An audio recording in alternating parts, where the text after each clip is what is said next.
think that digital influence is something that changes and shifts with the culture and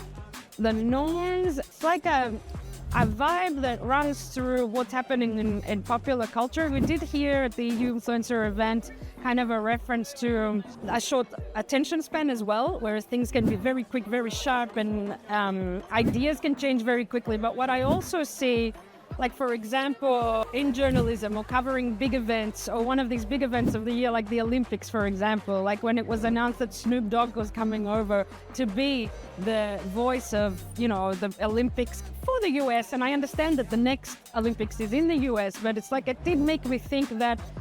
what chance would a new journalist have to become an influencer when someone who, like, you almost have to be pervasive in the digital culture to be able to cut through and make a difference and have a big voice. If that's what you were looking for, on the other side, if it's a very clear message that you want to put out and it's a very specific policy message, say for example in the EU and influencer sphere in Brussels, to do with policy,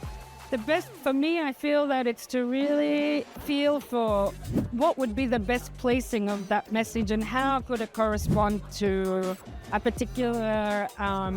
culture in the moment. So it's really more about strategy and knowing Brussels or knowing the EU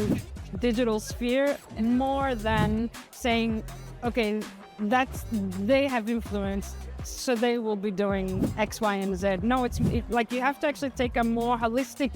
like a more horizontal look at many different things to be able to come to a decision, okay, this maybe might make an impact, because it's not so easy and it's a very, broad digital space.